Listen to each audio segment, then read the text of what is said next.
big yasher koach. Thanks so much, because ultimately, collaboratively, it's helping us bring quality programs to the community. And so for that, we're very, very thankful. So I'm going to begin with the bio for Dr. Edith Eger.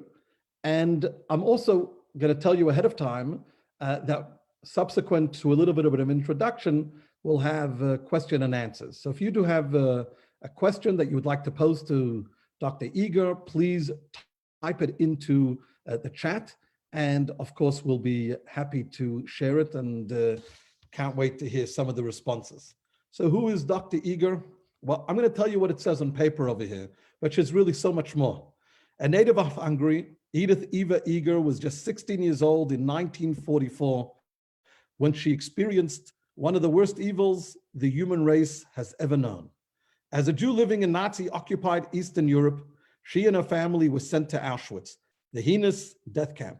Her parents lost their lives there. She and her sister survived, even though they were subjected to horrible treatment of Dr. Joseph Mengele and survived a death march from Poland to Austria. In 1949, she and a young family moved to the United States. In 1969, you may want to do the maths to try and work out how old Dr. Eger was at that point. She received her degree in psychology from the University of Texas, El Paso. She then pursued her doctoral internship at the William Beaumont Army Medical Center at Fort Bliss, Texas. She spent much of her professional time working with members of the military, helping them to recover from and cope with the ongoing effects of PTSD.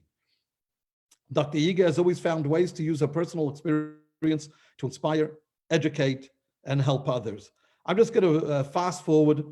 She has two of the top bestseller books, The Choice, Embrace the Possible, and also The Gift. Both books are unbelievable, and of course I can say that I've read them. Well, actually, I'm still in the middle of the second one, but I have to say that it was chock-a-block every single page. There was unbelievable wisdom and life lessons. So Dr. Eger, we only had a couple of moments before to briefly chat, but I do want to tell you, and I want to say it publicly, just how thankful we are that you're joining us. We're so honored to have someone with your experience, your caliber, your wisdom, share of herself with us. And I know it's more than just sort of like an evening of talk. I know that it's for you like a mission statement where you're sharing deep thoughts, helping others, because that's such a fundamental aspect of who you are. And I know that motivates you. When I read the book, I literally could not believe it. I simply could not believe your experience. Many Holocaust books I've read, but I couldn't believe the way you actually addressed the Holocaust. I couldn't believe the way you moved forward. I couldn't believe just your ability to leave things behind and to make the best out of life, and to have not just by accident, but by philosophy, premeditated and thoughtful, etc. And you gave us the gift of sharing it with us. Every book, every page rather of the book is full of wisdom, practicality, all of it so gracefully delivered. And it was an unbelievable, inspiring journey just to read. So I want to, in my introduction, I just want to quote part of the book, because this is at a time when you were invited to speak in front of 600 chaplains. It wasn't just 600 chaplains, army chaplains. It wasn't just the position, it was that it was to take place in Germany. This, of course, was not an easy decision for you to make, whether you were able to go back to Germany, the trauma associated with going back to the place, PTSD, and all the other terminologies that you bring down in the book. And you have this dialogue with the head chaplain who, you ask, what should I talk about? To which he says, and you said, what do they want to hear? What would be helpful for me to talk about? To which he responded, hope and forgiveness. We can't do our job if we don't understand it. And you said, why me? To which he responded, It's one thing to hear about hope and forgiveness from the pulpit, but you're one of the few that can speak of holding on to hope when stripped of everything and left starving, also left for dead. And he says as follows, I don't know anyone else with that credibility. I have to say that there's no better introduction to you. There is no one that has more credibility and more experience than you in this area. And for that, I want on behalf of Chabad, all of the Chabads of Upper Fairfield County, to invite you, to welcome you, to thank you for sharing your story over here. And I'm going to ask everyone, please, to help me in welcoming Dr. Edith to our community.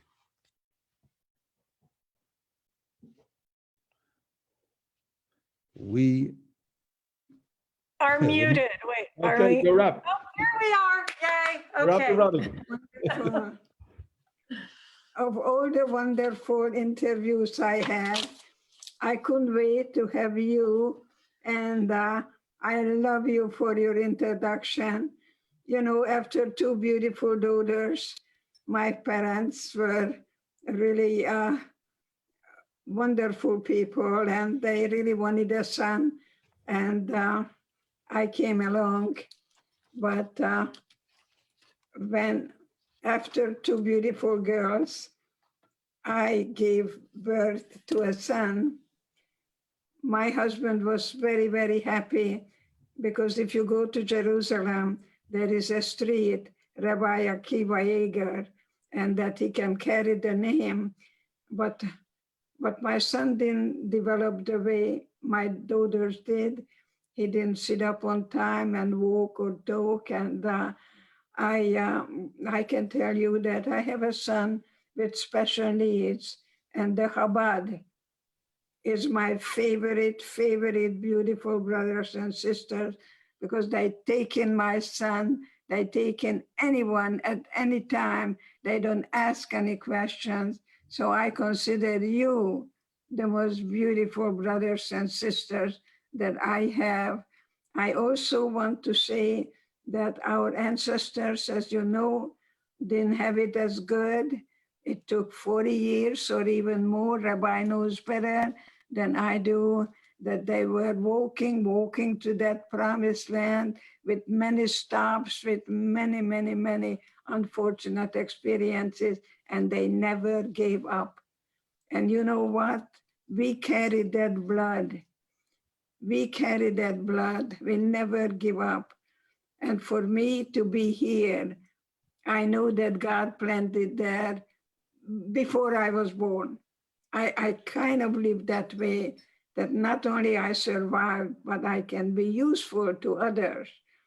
I never ask you, how can I help you? But I ask you, how can I be useful to you? So tonight, we spend this wonderful hour, and I want to tell you that I hope that I can give you some good ways to look at the same thing from a different perspective. My son is my hero. I was told him never make it to high school. And my son, John, graduated as a top 10 student from the University of Texas. So this is where I come to you, that you're one of a kind. I want to celebrate, because self-love is self-care. It's not narcissistic. And in Auschwitz, if you were just for the me, you didn't make it. All we had was each other then, and all we have is each other now. So I feel very blessed being with you, asking you to use me. So that's great. I want to say that there's such powerful moments in your book, and you're sort of referencing it. But early in your book, you say that we learned the etiquette, so to speak, of Auschwitz. And the etiquette you say over there is basically, if you manage to steal bread from a guard, then you're a hero. But if you would take bread from another inmate, oh, that was... That was the end of you. Yeah, we absolutely had our rules. I know that we were put in a place we were not prepared for, as we are now. And we are told one thing and then we found another. So how can he bring the there and then to the here and now? Because I was not prepared for anything like that. And when I was with my boyfriend, we were very, very militant. We wanted to go to Palestine. We belonged to the Bataar, and we were going to fight. We had meaning, purpose in our lives. And then what happens? I find myself being put in a cattle car, and my boyfriend tells me, I will never forget your eyes and your hands.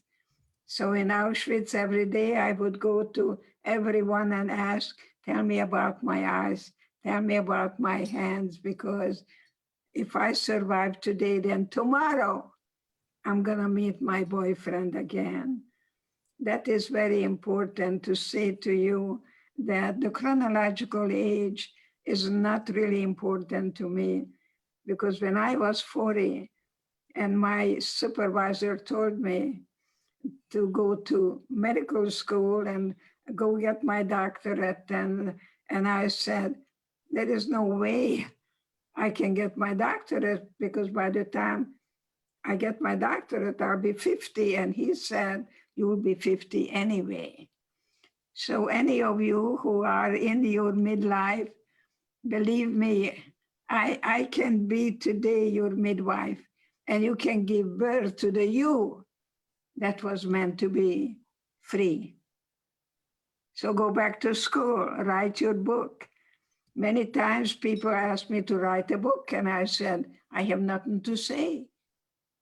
But not until Philip Zimbardo, who writes the foreword in The Choice, said to me, you know, Edith, the people who survived and famous are all men.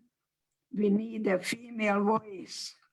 So The Choice, my first book, is a female choice of Viktor Frankl. But I'm not Viktor Frankl because he was in Auschwitz in his late 30s, and I was 16 in love. We have different, very different mentalities, but yet we use the same survivor skill. He said, when I was tortured, I closed my eyes and I pretended that I'm at the lecture hall in Vienna lecturing about the psychology of the concentration camp. And I said, when I was pushed to dance for Dr. Mengele, I too closed my eyes, and the music was Tchaikovsky, and I was dancing the Romeo and Juliet at the Budapest Opera House. So I hope tonight to you is a good time to take stock of your life, where you are, but there is God who only made one of us. So there is no freedom without responsibility. I like to write a constitution for families, because there is no freedom unless you think about the responsibility with it. So that's amazing, Dr. Eger. So the choice could have been called The Voice. Yes, it could have been. I didn't have you there with me.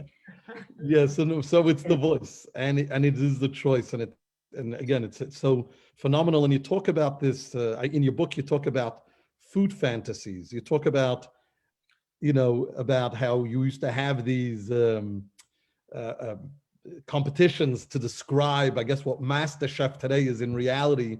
These are the kind of activities you would do in Auschwitz to keep yourself Yes. focused on. Yes. I think Abraham Maslow is wonderful when he talks about the hierarchy of needs. You see, when you're hungry, all you talk about is food. And we were talking about food, how many caraway seeds you put in your goulash, or how much paprika you put in your chicken paprikash. And we would salivate, and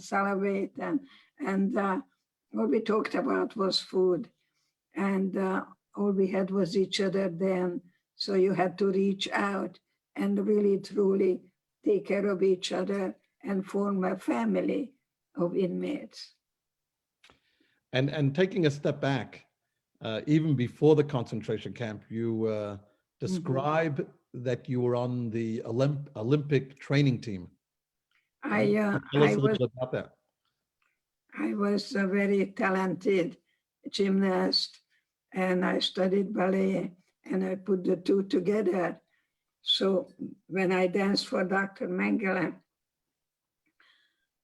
he came to the barracks and wanted to be entertained. And my friends just pushed me in front of him because I danced for the Jewish community all the time.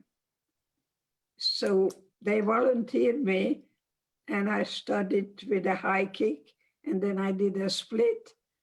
And then he was pointing out who to take to the gas chamber. And Rabbi, I want you to know that I began to pray. Not for me, really. So I would still make it. And when I did, he gave me a piece of bread. And instead of gobbling up that bread, I could have. People who were only for the me, they didn't make it. I looked up, I was on the third top, and I climbed up and I shared it with the girls. And when I survived the death march from Mauthausen to Gunskirchen, if you stopped, you were shot right away. And the girls that I shared the bread with came and held me and carried me so I wouldn't die. Isn't that amazing?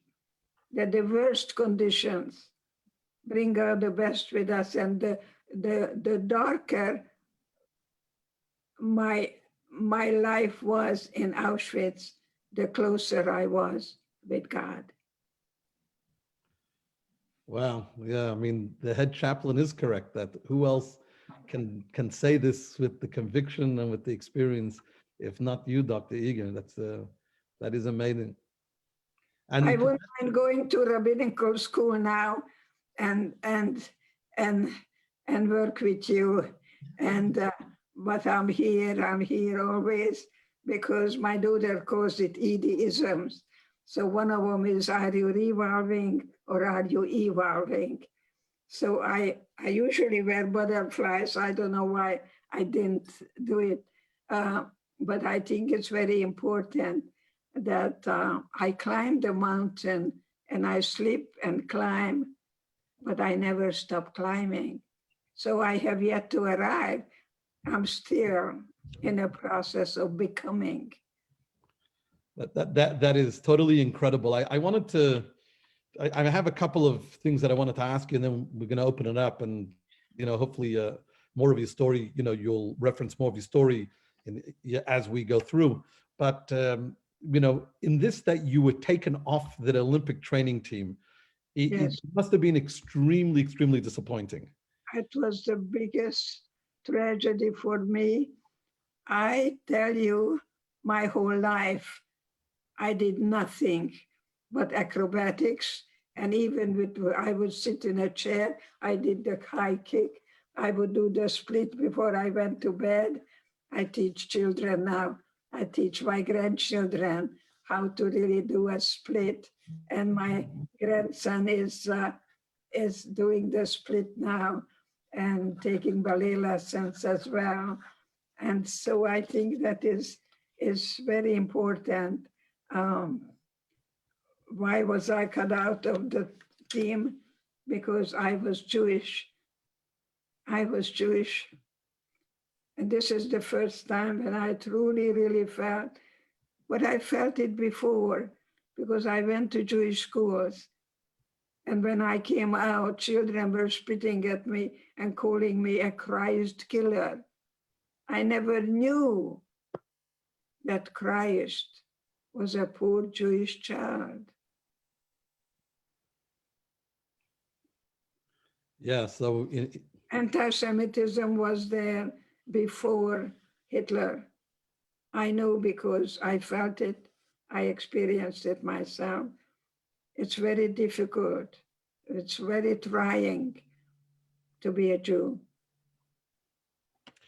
So I want to I want to move it to one of what I think is one of the most intense moments in the book, and that is when you do go to Germany, and you know you just consult before with your daughter and with your husband, and you know, shouldn't I? And one of the chapters in your book is about Hitler winning, when you actually say I can't do it, and that's a you know that's a provocative title of a chapter, but then you end up going and you describe that you actually slept in Goebbels, the same bed that Goebbels had had slept in. Yes, and the Persian rugs that they walked on, and the horses that were kept downstairs. Mhm. And then you take a walk to, you know, one of the houses or the summer retreat of Hitler, Yamach Shemam, his name be blotted out, and you were going to take a certain direction, and then you decided to go a different direction, and you're discussing the idea of whether you're, you know, to be possessed or controlled by Hitler, or whether you were going to purge yourself, so to speak, of it. And I'm sure you'll have way better finesse wording.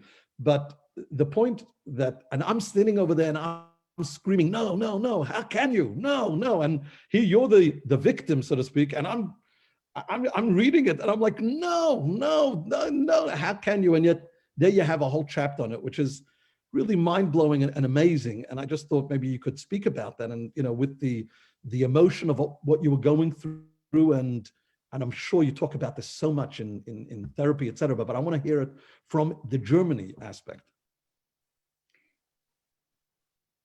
What is important to me is freedom. So when it comes to Germany, who is going to control me? I don't want to give Hitler a posthumous victory. I do and go wherever I want to. And that's why it's important to give yourself a gift.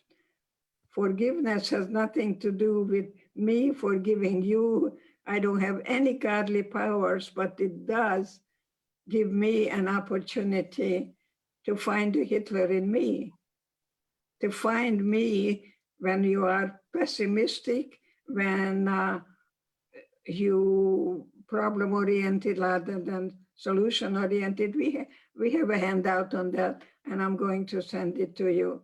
So it's not me forgiving you. I don't have any power like that, but I want to be sure to know that while I hate, I'll be still a prisoner, and I would not give Hitler another inch. So it's really a gift that I give myself, so I can have a full life, that I can have joy and passion and purpose, and live a full life. And I am not a victim. I was victimized. I never forget what happened. I don't know that word, overcome. I don't know that word, but I came to terms with it, and I call it my cherished wound. Auschwitz was an opportunity where I discovered what my ballet instructor told me, that I find life meaningful when I look at life from inside out. Nobody will make me happy. I make me happy. And that's when the God that I loved and adored, when people ask, where was God in Auschwitz? I say, God was with me and helped me to change hatred into pity.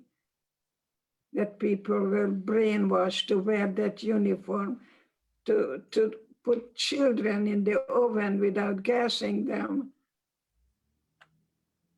So you see, let us see how you can now look at your life, because midlife, I find that very much with my patients, that midlife is the most difficult time because they are afraid to be with themselves. And I hope you love you. I hope you get up in the morning and look in the mirror. I am very, very much flirting with this guy called Frederick Levine. Hi, I love your smile. You're great. You're great. Yes. But anyway, so think about your thinking. That's where I'm going, because what you think, you create. Wow, That is so powerful. That is so powerful. Thank you so much for that. And I mean, I just wanted to say, I mean, this thing that you say about where was God? I mean, that's also beyond powerful. You have a line in your book where you say that you know that your mother used to tell you, "I'm glad you have brains." Could you talk a little bit about that? Because I was wondering about that. Thank you, because, you know, we carry messages, injunctions, we call it, from childhood. My mom looked at me very seriously and said, I'm glad that you have brains because you have no looks. So when we were taken away from Auschwitz on the top of a train, and they put stripes uniform on us so the British won't bomb, but they bombed anyway. I was the first one to jump, and I ran into the forest, and my sister wasn't there. So in the middle of the bombing, I went and ran, and my sister jumped, but she fell, and she was bleeding. And I saw some prisoners eating, political prisoners, and I chewed out my sister. I never forgive myself because I wanted her to go and ask for food, and now this is the way she looks now. Didn't even occur to me that I could go and ask for food because she was the pretty one. So I think you can rewrite your script, you know. You know, people tell you many things, many ways, but you can become now a person who doesn't go back, but to have a new beginning. I like the idea of evolving rather than revolving. I also say that the opposite of depression is expression. What comes out of your body never makes you ill. So what you do with anger, you vent it.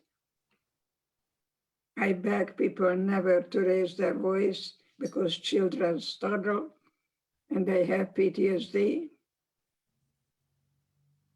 We can suppress it in Hungary. We say to women, don't breathe into your breast. Very wise. And these are people who tell you that who hardly have any education because they're not smart, they're wise. I hope to strive for that. But the best thing to do is not allow other people to get to you. So when you're angry, look for other emotions that are underneath of anger that may have nothing to do with what's going on now. It's called the unfinished emotional business that you can find out that people just able to touch a part in your life that you ran away from. So I hope that you'll be able to take stock of your life and not to say, why me? Because whatever happened, you made it thus far. The question is, what now?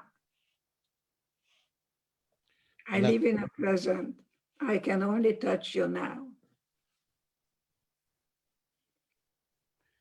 That's beautiful. And you know, much of your book references your relationship, at least the beginning, with Magda. Magda. Yeah. Magda.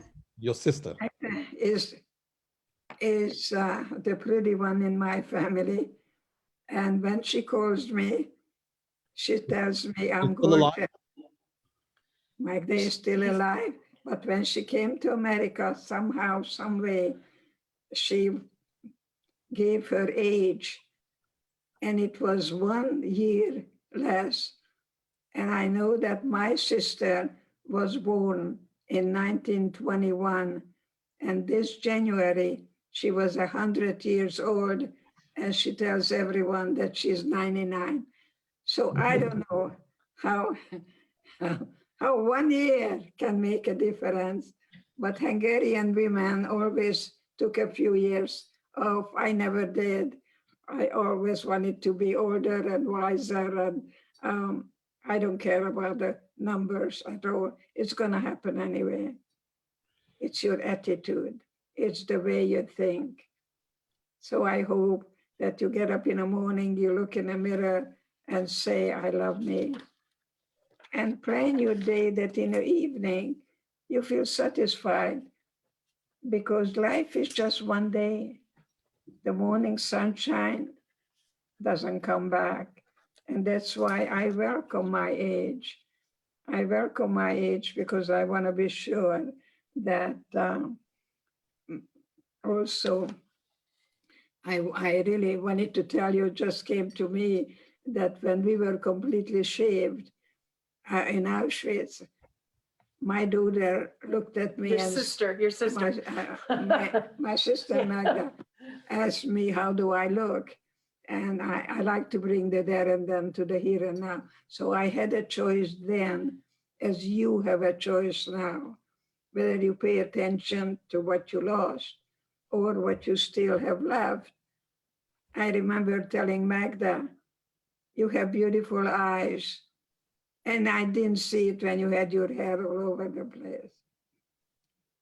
So don't say anyone that you're lovely, but you're fat and you're pimply. Get rid of the but and change it to an and. Yes, and furthermore, because when you say but, you cancel everything you said before the but. No more yes, but. Yes, and I'm beautiful. I'm one of a kind. God only made one of me. I'm special. I'm precious. And celebrate that every year. Many people can do what you can do, but not the way you can do that. You're authentic, one of a kind diamond. You know, the other day I was watching a movie called The Miracle Worker. Do you remember that movie? That she is blind and she's deaf. And you, thank you for nodding. And it was something that it was amazing to me, because it took months and months and months, and she was fighting the nurse. But one night they had dinner and they ran out of water. So she took the pitcher, and they went out and they were getting the water. And she, the first time, began to say water. And it triggered in me the time when I was liberated. I didn't know how to write a capital G. And I remember practicing a capital G. It's amazing what happens. You know, we were liberated. People would go through the gate and then come back. What do you do with freedom? You want to read an Orthodox Jew called Eric Fromm, Escape from Freedom.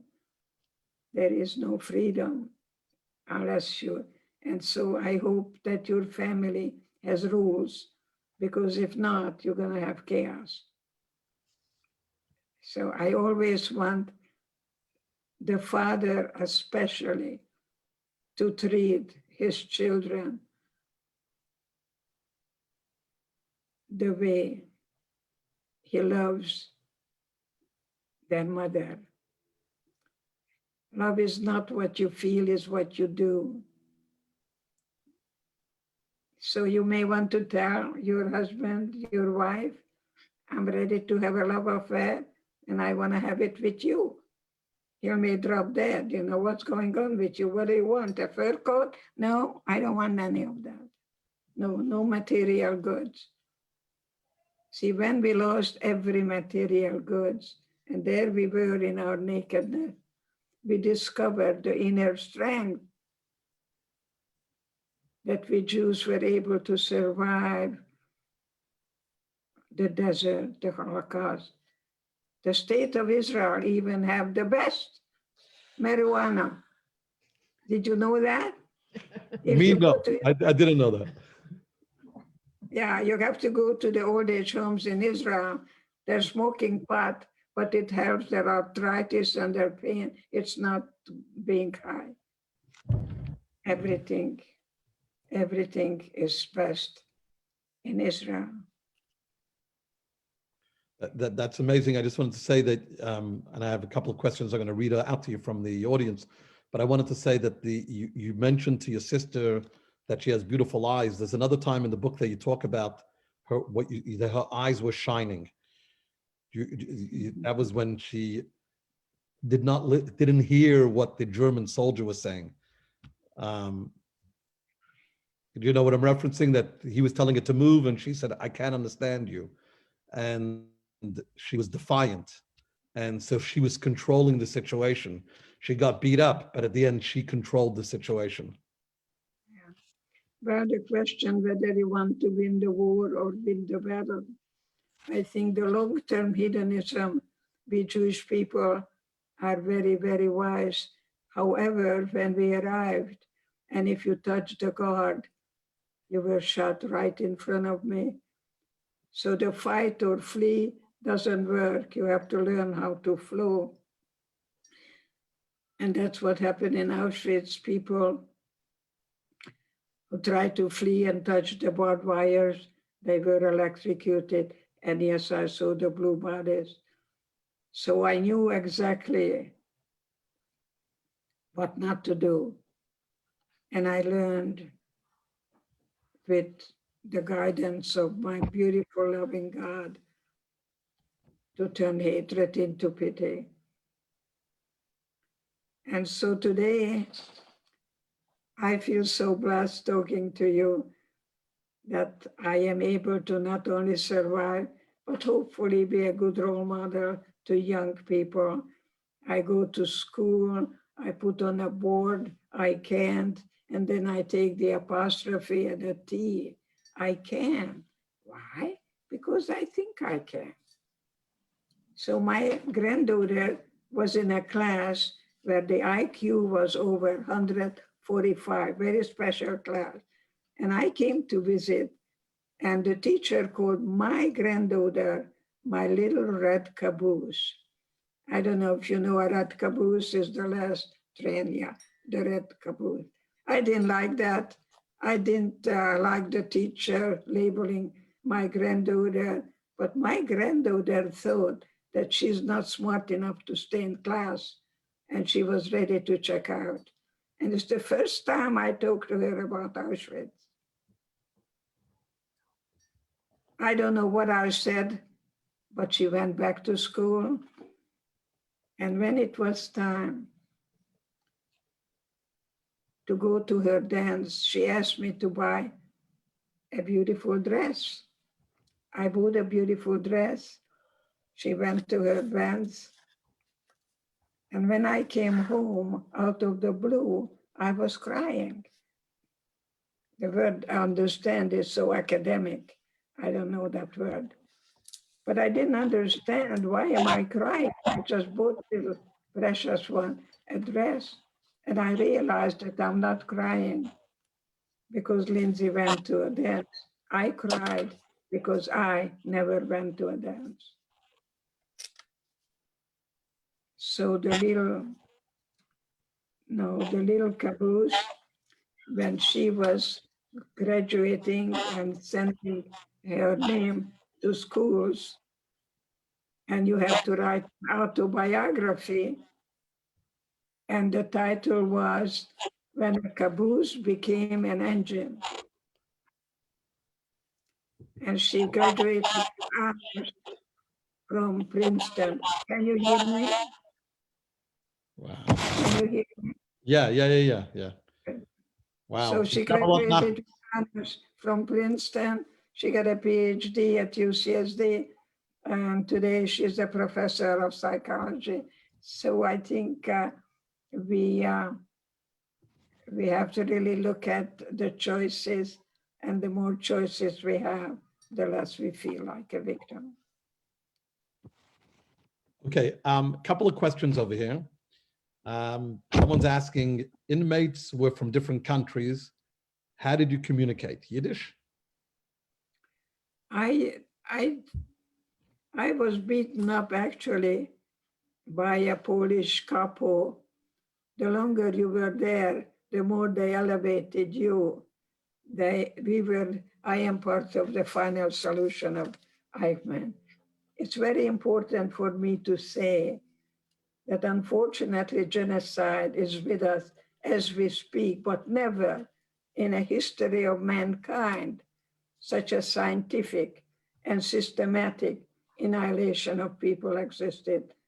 By 15 highly educated people, they came to the realization that they can put 30,000 Jews in an oven in one day. And I'm part of that final solution. So the couple beat me up. Why? Because I didn't speak Yiddish. Hungarian Jews were either very religious, like Elie Wiesel, or my family. My father was in prison in Russia, and he didn't have much respect for religion. And so there were the Hungarians who did not speak Yiddish. And I love Yiddish, and I love the idea that the humor became wonderful in Poland when the people went to a ghetto. And I had Sholem Aleichem asking you, why is the ocean water salty? And the answer is because of all the herrings in it. So that kind of philosophical humor I also received in Auschwitz when my blood was drawn many times. And then I asked the guy, I spoke German fluently then, why do you take my blood? And he said, to aid the German soldier so we can win the war and take over the world. I didn't yank my arm away, but I said to myself, what a stupid idea. With my blood, you're never going to win the war. So maybe that's why they didn't win the war. But nevertheless, you have to be very careful and think before you say anything. And Auschwitz was an opportunity not for recovery, but to discover my wonderful blood that comes from my ancestors who never ever gave up.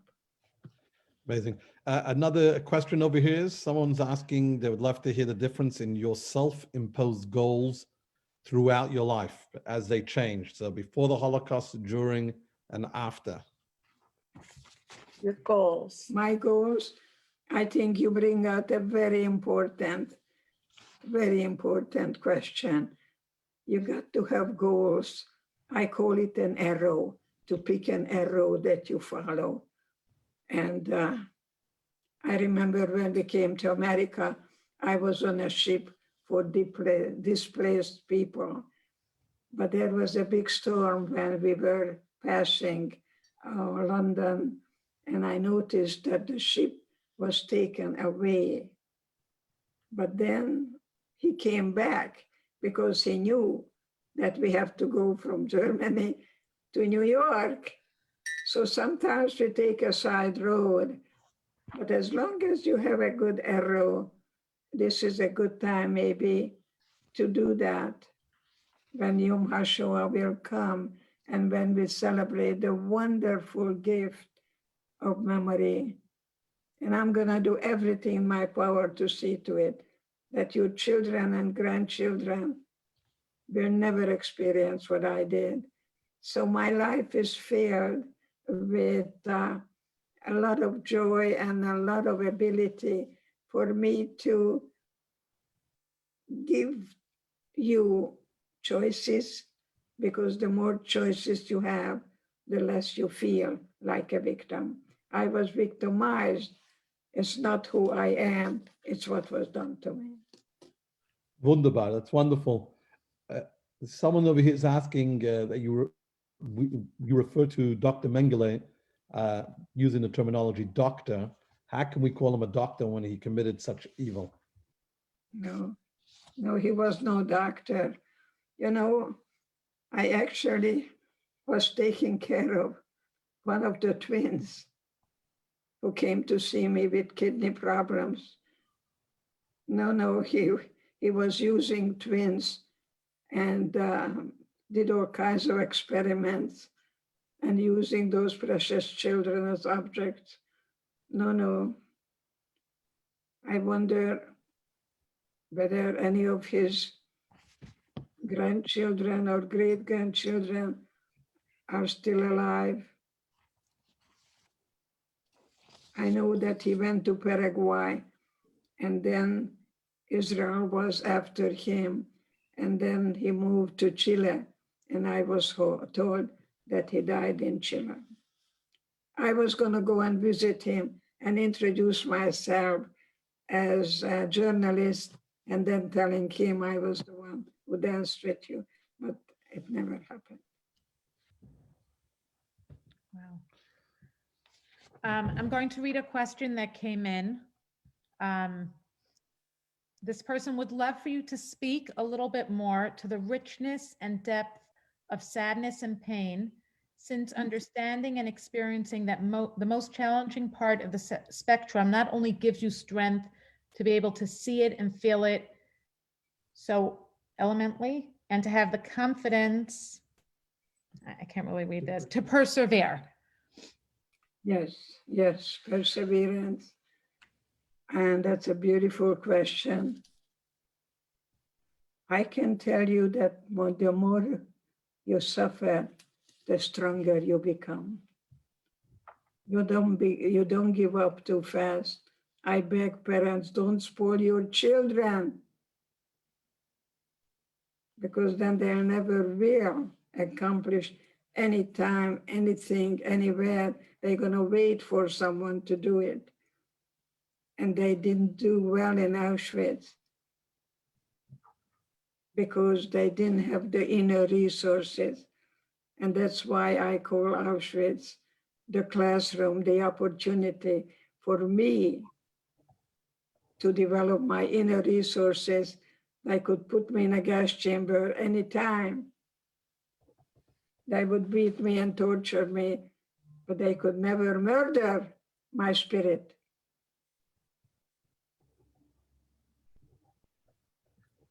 So I learned in Auschwitz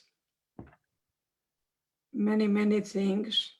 The IQ is now with the EQ, the emotional IQ, the life, the pain that we all suffered. And yet, here we are.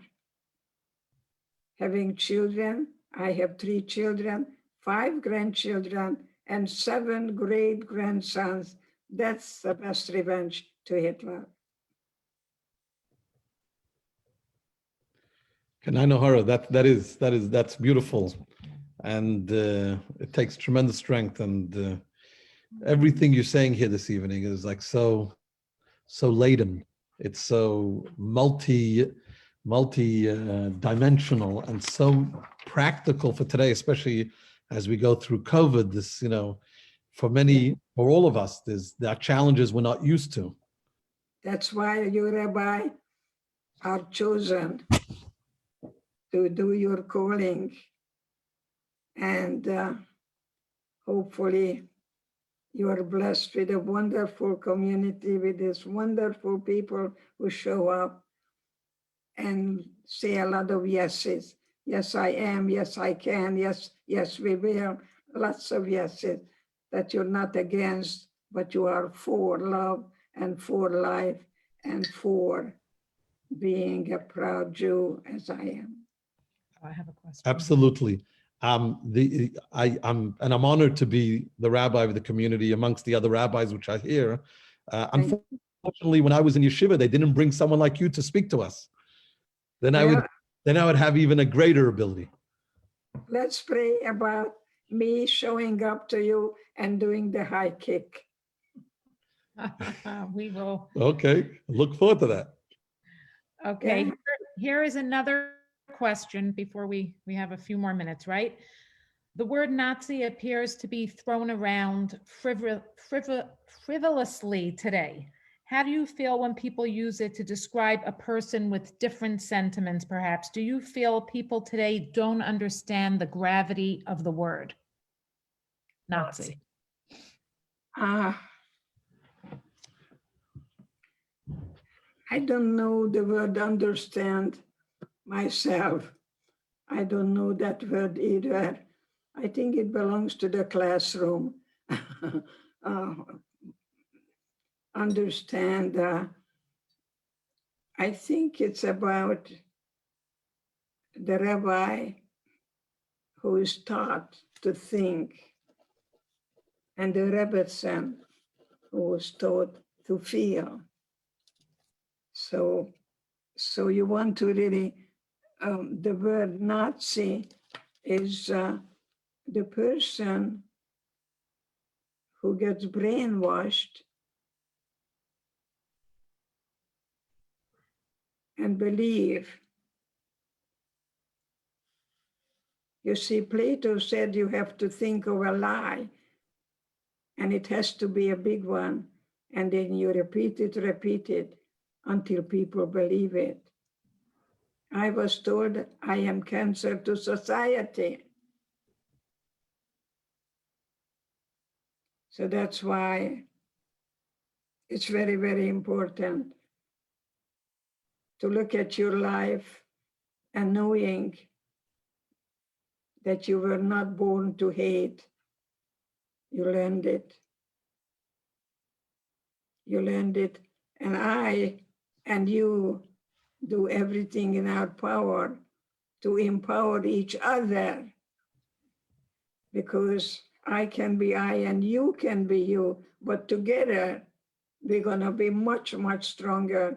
And that's what Auschwitz was all about, that we had each other then, and all we have is each other now.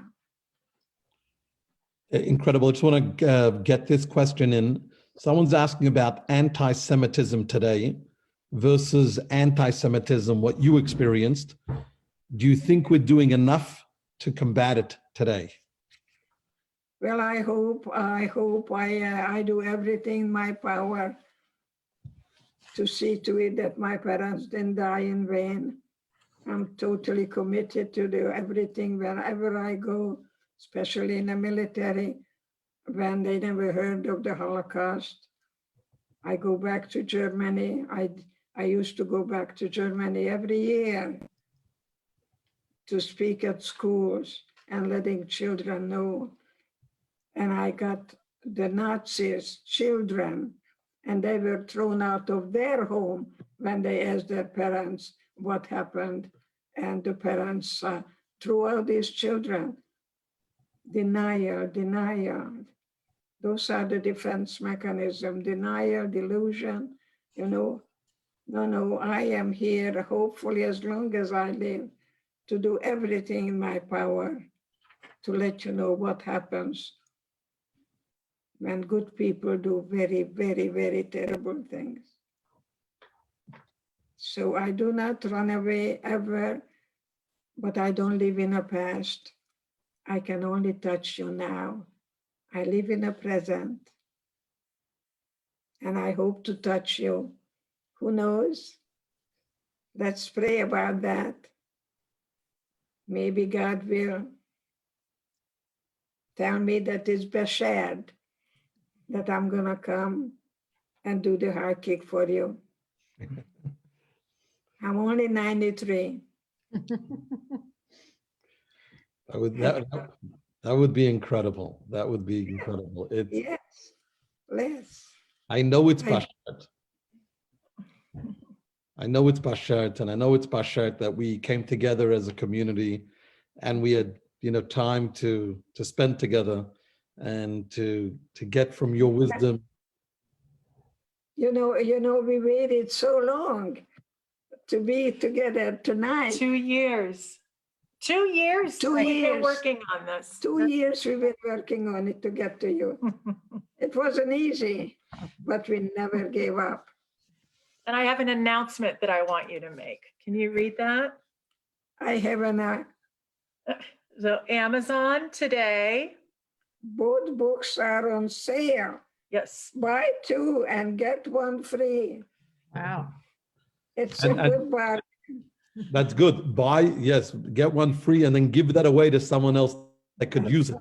That's what she said, yeah. I think And, that's, I think and, that's great.